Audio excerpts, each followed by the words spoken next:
Hello friends, स्वागत है आप सबका ट्रेडिंग द्रोणाचार्य चैनल में। ये एक न्यूली क्रिएटेड चैनल है और ये इस चैनल का पहला वीडियो भी है।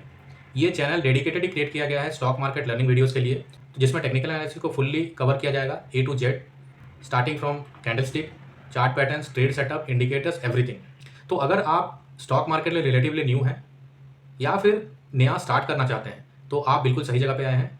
यहाँ हम टेक्निकल एनालिसिस को बेसिक से एडवांस तक समझेंगे और समझेंगे कि इसमें कैसे प्रैक्टिकली ट्रेड लिया जा सकता है। मैं रंजन, मुझे 10 साल का एक्सपीरियंस हो चुका है मार्केट में और मैं mostly swing trade, momentum trading, equity में लेता हूँ, ऑप्शन सेलिंग करता हूँ और इन्वेस्टिंग करता हूँ। तो चलिए और देरी ना करते हुए स्टार्ट करते हैं आज का वीडियो, जिसका टॉपिक है ट्रेंड लाइन। काफ़ी बेसिक टॉपिक है बट काफ़ी इंपॉर्टेंट टॉपिक है। आप लोगों में से बहुत लोग ट्रेंड लाइन के बारे में जानते होंगे, ड्रॉ भी करते होंगे, पर यहाँ कुछ हम लोग एडवांस में समझेंगे और डिटेल में समझेंगे कि किसको कैसे ड्रॉ किया जाता है, कौन सा करेक्ट अप्रोच होता है ड्रॉ करने का और इनमें क्या क्या चीज़ें मिस्टेक होती हैं जो हमको अवॉइड करनी चाहिए।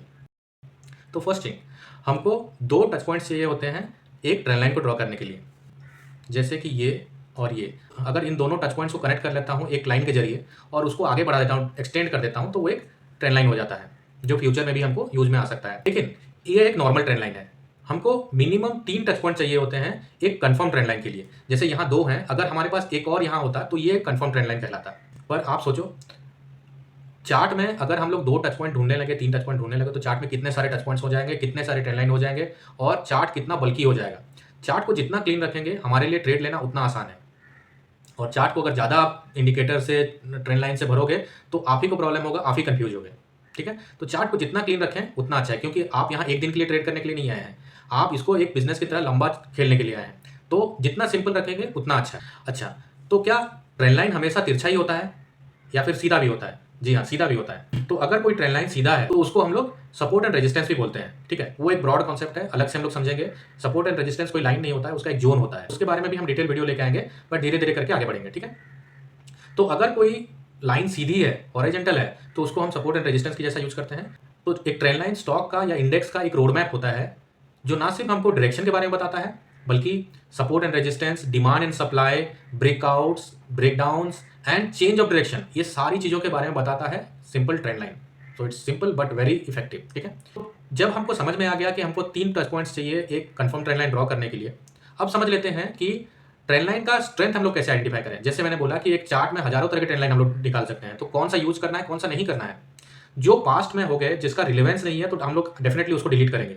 लेकिन मल्टी टाइम फ्रेम एनालिसिस करेंगे, ऊपर के टाइम फ्रेम में चलेंगे एंड समझेंगे कि हमारे लिए कौन सा मेजर ट्रेंड लाइन है और कौन सा स्ट्रॉन्ग ट्रेंड लाइन है। जैसे मैं short term to medium term trading करता हूँ, मोमेंटम ट्रेडिंग लेता हूँ, तो मैं वीकली टाइम फ्रेम में पहले आइडेंटिफाई करता हूँ कि ट्रेंड कौन सा है, मेजर ट्रेंड कौन सा है। ठीक है, आर्ली टाइम फ्रेम में कुछ अलग होगा, 15 मिनट्स में कुछ अलग होगा, डेली में कुछ अलग होगा मे बी, बट वीकली में सबसे मेजर ट्रेंड चलता है। ठीक है, और मंथली जो होता है बहुत बड़ा टाइम फ्रेम हो जाता है, तो मंथली तक नहीं जाते हैं, हम लोग वीकली तक रखते हैं। अब जैसे मैं निफ्टी का चार्ट ओपन किया मैंने, यहाँ आप देख सकते हैं, नेकेड आई पे आप देखेंगे तो समझ में आ जाएगा कि जो निफ्टी का जो इंडेक्स है वो अपवर्ड राइजिंग है। ठीक है, तो यहाँ पे एक ट्रेंड लाइन ड्रॉ करते हैं और आप देख सकते हैं कितने तरह के ट्रेंड लाइन होंगे। देखो, ये एक ट्रेंड लाइन हो गया।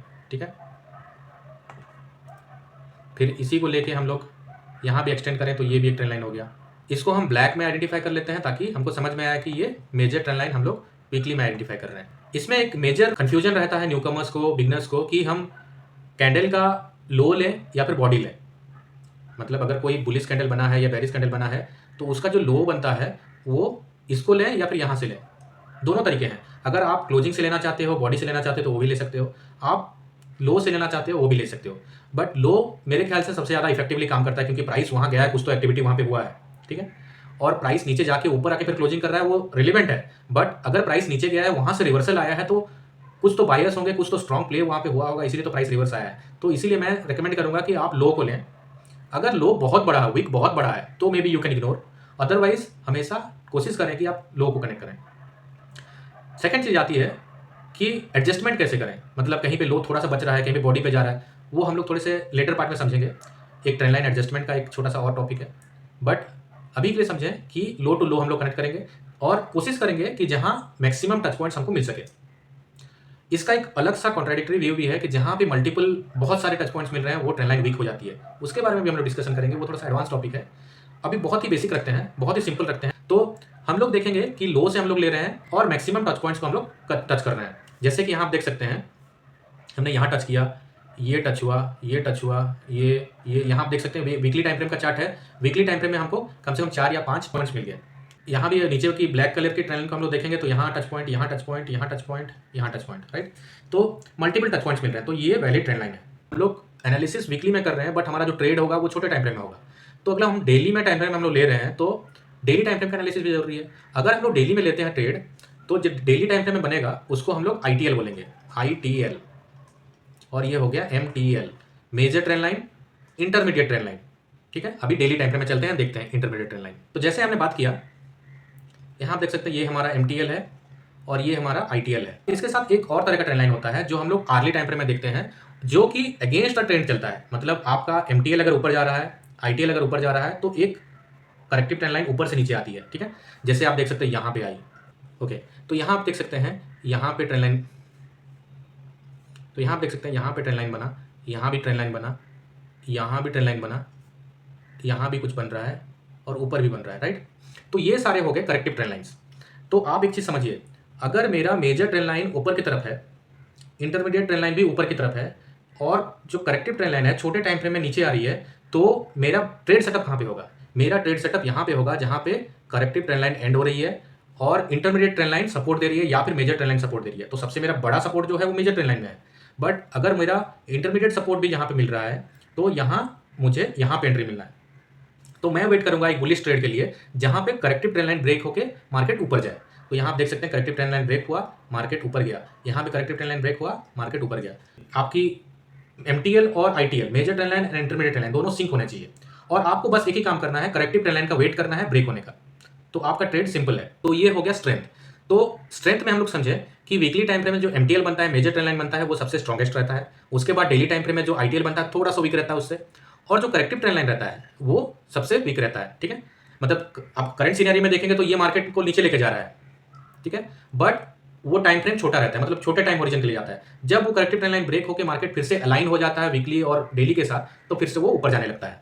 ठीक है, इसका जस्ट उल्टा होगा डाउन ट्रेंड में। अगर मान लो आपका weekly time frame down trend में जा रहा है, डेली टाइम फ्रेम भी डाउन ट्रेंड में जा रहा है, बट आपका जो पुल बैक होगा ऊपर की तरफ जाता होगा, तो आप वेट क्या करोगे? वो जो आर्ली टाइम फ्रेम जो करेक्टिव ट्रेंड लाइन ऊपर की तरफ जा रहा है उसका ब्रेक होने का। अगर वो ब्रेक कर गया तो आप ऊपर से शॉर्ट सेलिंग कर सकते हो और नीचे आप ट्रेंड में राइड कर सकते हो। अभी चलो देखते हैं एक वीकली टाइम फ्रेम में डाउनवर्ड स्लोपिंग। ठीक, वीकली टाइम फ्रेम मान लो अप है और प्राइस जो है वो डेली टाइम फ्रेम को क्रॉस करके नीचे आ रही है, तो यहाँ पे आप ऐसे नहीं बोल सकते हो कि ट्रेंड चेंज हो गया और बेरिश हो गया। जब तक आपका मेजर ट्रेंड लाइन इंटैक्ट है, आपका ट्रेंड भी इंटैक्ट है। ठीक है, तो अगर डेली टाइम फ्रेम में प्राइस नीचे आ रहा है, वीकली में सपोर्ट लेके वो ऊपर जा सकता है, सिमिलर जैसे हमने बात किया। ठीक है, अगर वो मेजर ट्रेंड लाइन को ब्रेक कर लेता है और नीचे जाता है, तभी हम लोग बोलेंगे कि यहाँ ट्रेंड चेंज हो गया है, बड़ा सा ट्रेंड चेंज हो गया। अगर आपका होराइजन जो है वो बड़ा है, तो आप वीकली टाइम फ्रेम तक का इंतजार करो। अगर आप मान लो इंट्राडे करते हो, तो हमें भी आपके लिए daily time frame major trend line हो सकता है, आर्ली टाइम फ्रेम इंटरमीडिएट हो सकता है, और 5 to 15 मिनट्स आपके लिए करेक्टिव ट्रेंड लाइन हो सकता है। मैं जो एनालिसिस करता हूँ वीकली टाइम फ्रेम में करता हूँ, तो इसीलिए मुझे मेजर ट्रेंड लाइन में वीकली को लेकर चलता हूँ। ठीक है, अब यहाँ आप देख सकते हैं यहाँ एक ट्रेंड लाइन बन रहा है, तो यहाँ आप नोटिस कर सकते हैं मैंने बॉडी से लिया, यहाँ हाई पे लिया है, यहाँ भी बॉडी के साथ लिया है। ये एडजस्टमेंट है। आप धीरे धीरे जब सीखोगे तभी आपको समझ में आएगा कि मुझे टच पॉइंट्स कनेक्ट करने हैं, कहाँ पे मैं स्किप कर सकता हूँ, कहाँ पे ऐड कर सकता हूँ। That is an advance topic, तो धीरे धीरे उस पर ऊपर आएंगे। ठीक है, अभी देख लीजिए यहाँ मेरा MTL बन रहा है। ये कौन सा है? वीकली चार्ट है। ठीक है, वीकली चार्ट में मार्केट ने यहाँ एक हाई बनाया, लोअर हाई बनाया, लोअर हाई बनाया और नीचे की तरफ जा रहा है। ठीक है, अब इसी चीज़ को हम लोग डेली टाइम फ्रेम में देखते हैं। ओके, तो यहाँ आप देख सकते हैं हमने यहाँ MTL ड्रॉ किया था, जैसे हमने वीकली टाइम फ्रेम में देखा था। हम लोग डेली टाइम फ्रेम में आ चुके हैं। डेली टाइम फ्रेम में आप देख सकते हैं ये एक पर्पल कलर की लाइन जो हमने ड्रॉ किया है, ये डेली टाइम फ्रेम में ITL है, इंटरमीडिएट ट्रेंड लाइन। ठीक है, आप देख सकते हैं ये मेजर ट्रेंड लाइन के साथ ही सेम डायरेक्शन में जा रहा है, बट एक अलग सा मतलब एंगल में जा रहा है। ठीक है, तो ये ITL है, और ये जो है ऊपर की तरफ जा रहे हैं, ये है करेक्टिव CTL। ठीक है, मतलब जो मेजर ट्रेंड के डायरेक्शन से अलग जाएगा, ये ऊपर की तरफ जा रहा है, तो ये हो गया हमारे लिए CTL, और ये जो हो गया मेजर ट्रेंड के साथ जा रहा है, तो ये हो गया हमारे लिए ITL, क्योंकि ये डेली टाइम फ्रेम है। ठीक है, तो हम लोग यहाँ क्या करेंगे, जैसे हमारा ये ट्रेंड लाइन एस्टेब्लिश हो गया, हम लोग ये CTL ब्रेक होने का इंतजार करेंगे, क्योंकि ITL और MTL, major trend line and intermediate trend line, दोनों सिंक हैं, अभी दोनों नीचे की तरफ जा रहे हैं। हम लोग को वेट करना है CTL का ब्रेक होने का। ठीक है, तो यहाँ देखिए ये CTL ब्रेक हुआ यहाँ पे। ठीक है, और आपको समझ में आएगा कि मेजर ट्रेंड लाइन का कितना बड़ा इंपैक्ट है, इंटरमीडिएट ट्रेंड लाइन का कितना बड़ा इंपैक्ट है, और करेक्टिव ट्रेंड लाइन में हम लोग कैसे एंट्री लेते हैं। और एक चीज समझ लेते हैं, ट्रेंड लाइन का एक एंगल होता है। अगर 45 डिग्री से कोई ट्रेंड लाइन जा रही है, ठीक है, और 60 डिग्री, ये होता है इसका एक अप्रोप्रिएट एंगल। 45 से 60 डिग्री के अंदर ही ट्रेंड लाइन ट्रैवल करती है। अगर मान लो कोई ट्रेंड लाइन ऐसे जा रही है, मतलब ये नॉर्मली न्यूज़ बेस्ड होता है, कोई अर्निंग्स रिलीज हो गया, कुछ भी हो गया, प्राइस इमीडिएटली शूट अप करता है या नीचे जाता है, तो ऐसे ट्रेंड लाइन का सस्टेन करना थोड़ा सा मुश्किल होता है और वहाँ से प्राइस रिजेक्शन बहुत देखा जाता है। अगर ऐसे ट्रेंड लाइन को आपको ट्रेड करना है तो आपको बहुत ही छोटे टाइम फ्रेम में जाके करना पड़ेगा, क्योंकि मान लो ये डेली टाइम फ्रेम है तो आपको 15 मिनट या आर्ली टाइम फ्रेम में जाके उसको करना पड़ेगा, तभी जाके आपको quick entry and quick exit मिलेगा। बट अगर ये trend line 45 degree to 60 degree के एंगल में जा रही है तो ये एक स्टेबल ट्रेंड लाइन होती है और लंबे टाइम के लिए चलने वाली ट्रेंड लाइन होती है। तो हमेशा देखें कि आपका जो ट्रेंड लाइन हो रहा है वो स्टीप ज़्यादा है तो उसमें आप ट्रेंड लाइन ड्रॉ करना थोड़ा सा गलत हो सकता है, क्योंकि वहाँ मिस्टेक के चांसेस बहुत होते हैं। ठीक है, okay friends, that's it for today. आज हमने ट्रेंड लाइन के बारे में सीखा, स्ट्रेंथ सीखा, major trend line, intermediate trend line and corrective trend line के बारे में भी सीखा। ठीक है, आने वाले लेसन में हम लोग समझेंगे ट्रेंड लाइन को कैसे हम लोग ब्रेकआउट, ब्रेकडाउन और ट्रेंड चेंज के लिए, इन सब चीज़ों के लिए हम लोग यूज कर सकते हैं, कैसे हम लोग इसको सपोर्ट जोन और डिमांड सप्लाई के लिए भी यूज कर सकते हैं। ठीक है, ओके, स्टे ट्यून। अगर आपने अभी तक सब्सक्राइब नहीं किया तो प्लीज सब्सक्राइब द चैनल, क्योंकि यहाँ डिटेल में ये सारी चीजें डिस्कशन होंगी और आप इसको इजीली समझ सकते हैं। अगर इस ट्रेंड लाइन, इस वीडियो के रिलेटेड आपका कोई भी डाउट है, कुछ भी कमेंट है, तो मुझे प्लीज कमेंट में बताएं ताकि मैं उसको वहां रिप्लाई कर सकूं। और ऐसे ही इजी और सिंपल तरीके से स्टॉक मार्केट को सीखने के लिए, टेक्निकल एनालिसिस को सीखने के लिए please subscribe to our channel. Thank you, thanks a lot for watching, bye bye.